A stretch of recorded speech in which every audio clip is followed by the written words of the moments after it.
Daniel Ricciardo has been linked with a sensational return to Formula One from 2026, fueled by the introduction of new regulations that will see 11 teams on the grid. The Australian's popularity in the USA, where Cadillac is based, combined with his race-winning pedigree, makes a potential partnership between him and the American brand seem like a perfect fit.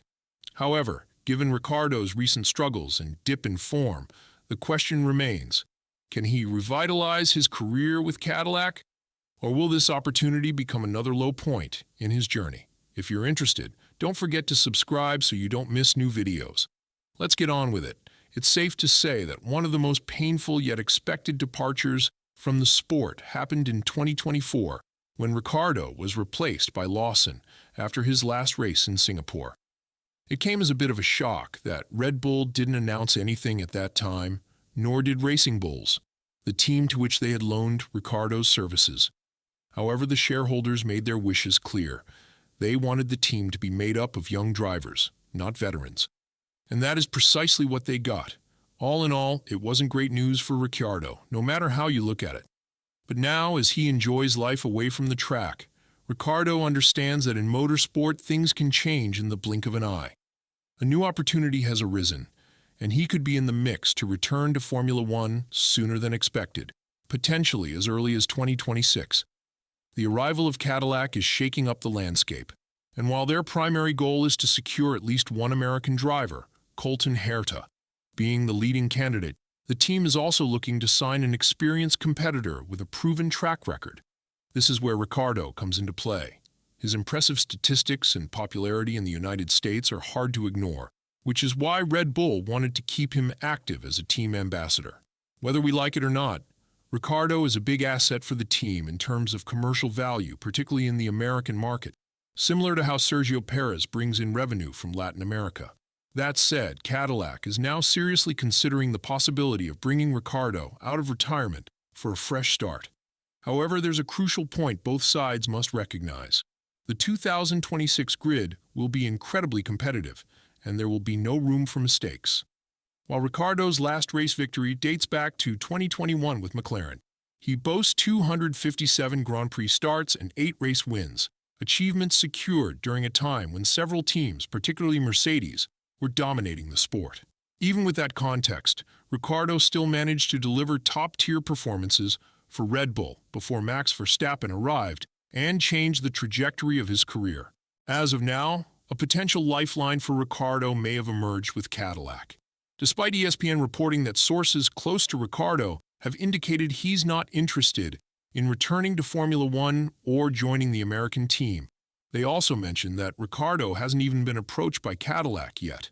This is surprising, given that Mario Andretti has spoken highly of Ricciardo's abilities, noting that the 8-time race winner could bring immense value to a team. When a new team enters the F1 grid, especially one like Cadillac backed by General Motors, they often face skepticism, with many expecting them to be backmarkers. 2 cars merely filling the grid, struggling to stay out of the way of top teams and often eliminated in Q1. Ricciardo, with his extensive experience, could help challenge that perception. His ability to provide valuable feedback and identify flaws in a car is something his former teammate, Yuki Tsunoda, praised. Tsunoda said that one of the key lessons he learned from Ricciardo was how to stay calm and focused when things aren't going well in a session, and how to pinpoint a car's weaknesses. This highlights the potential value Ricciardo could bring to Cadillac, not only in helping them develop a competitive car, but also in supporting Colton Herta, who will face immense pressure in his rookie season. While Ricciardo's current retirement might suggest he's fully enjoying life away from F1, it's clear he didn't fully close the door on a potential return after his V-Car project. It's also important to note that Ricciardo has faced setbacks in recent years, notably his disappointing stint at McLaren, where he struggled to match Lando Norris' performances. These kinds of failures can take a toll on a driver's confidence, but they also add valuable experience. A team like Cadillac, however, offers Ricciardo a fresh challenge and plenty of room to contribute, which is why he remains a valuable asset in the F1 market, particularly for a new team. Looking at the example set by Audi, it seems likely that Cadillac will adopt a similar strategy. Sign a rookie driver for the long term, and pair them with an experienced veteran who can guide the team's development. This approach could take several years, just as it did for Mercedes, when they re-entered F1 in 2010. With Cadillac planning to introduce their own engine program by 2028, they could be positioning themselves for serious grid competition and possibly championship contention in the future. One of the biggest challenges Daniel Ricciardo would face in joining Cadillac is the team's competitiveness, especially during their first few seasons as a customer team. This setup doesn't align well with Ricciardo's desire to fight for higher points and podium finishes. Despite not having proven himself consistently with his previous two teams, Ricciardo has always expressed his ambition to compete at the front. However, Cadillac is unlikely to provide him with the kind of machinery that would allow him to regularly fight at the sharp end, which could be one of the reasons why he might be seriously considering this move. The challenge of helping a new team develop their car might be appealing, but the reality is that fighting for podiums could remain out of reach for a few years. But Ricciardo isn't the only driver being considered for the Cadillac seat. Another strong contender is Zhou Guanyu, who despite a less-than-ideal run with Alfa Romeo remains an interesting option.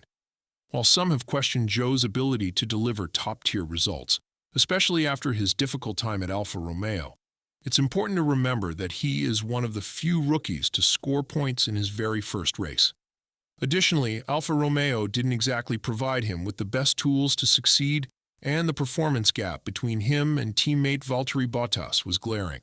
Still, Zhou managed to outscore Bottas by the end of the season, largely thanks to his impressive P8 finish in Qatar. Zhou also brings significant commercial value to the table, with strong backing from Chinese sponsors. In F1, money plays a major role, and Zhou's sponsorships are an undeniable asset. His financial contributions would be key to a team's stability, whether he's racing full-time or acting as a reserve driver. In fact, Ferrari had even been considering him for a reserve role in 2025, underscoring his marketability and importance beyond just his driving skills. There's another factor that could strengthen Zhou's link to Cadillac. Graeme Lowden, who is set to become the team principal of the American outfit, is also part of Zhou's management team. This connection could give Zhou a considerable advantage in securing a seat with Cadillac. If he were to land a role with the team, it would not only guarantee him a significant salary, but also position him as an integral part of Cadillac's long-term plans. However, convincing General Motors that Zhou has untapped potential and can consistently deliver points finishes may be a tough task. It will be interesting to see if Zhou can prove that he is capable of stepping up to a more competitive team and becoming a regular point scorer, something that would go a long way toward validating his position on the grid. Given that Cadillac seems set to bring in Colton Herta as one of their drivers, there's still one significant hurdle he faces. He has yet to secure his super license, which is required to race in Formula One. This creates a bit of uncertainty around his future with the team, opening up an opportunity for other contenders, like Zhou Guanyu. With his established connections, particularly his relationship with Graeme Lowden, who will be Cadillac's team principal, Zhou has a slight edge, at least for the first year of Cadillac's entry into F1. This dynamic could potentially shift the balance in the fight for the seat. While everything may appear locked in for now, Formula One is notorious for its unpredictability. Until contracts are signed and sealed, nothing is ever guaranteed. The ever-changing nature of the sport means there's always room for surprises. As for the potential pairing of Ricciardo and Zhou, it's certainly an intriguing prospect for Cadillac's first season in 2026. On paper, both drivers bring unique strengths to the team. Ricciardo has a wealth of experience and could provide invaluable feedback, especially in a development-focused team like Cadillac, while Zhou's sponsorship backing and connections could offer both commercial and strategic advantages. However, there are several considerations.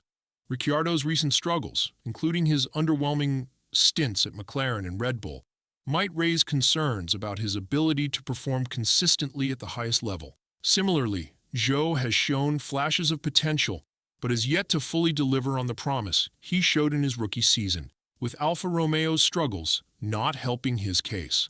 Both drivers have had their share of question marks attached to their careers, which could make a pairing of this kind a gamble for Cadillac. But with the team entering F1 with a focus on development and long-term success, they could benefit from having both Ricciardo's experience and Zhou's financial backing and potential for growth. They may not be an immediate championship contender, but this duo could help steer Cadillac in the right direction as they aim to establish themselves in the sport. In the volatile world of Formula One, nothing is certain, but a Ricciardo-Joe partnership could certainly be a compelling way for Cadillac to start their F1 journey. Would it be a profitable move for the team? That largely depends on how well they can capitalize on Ricciardo's expertise and Joe's commercial appeal, while also giving both drivers the tools to prove themselves. What do you think? Could this pairing help Cadillac thrive in their first season, or would it be a risky move for a team just starting out in F1? Let us know your thoughts in the comments below. Thank you for watching to the end. See you in the next videos.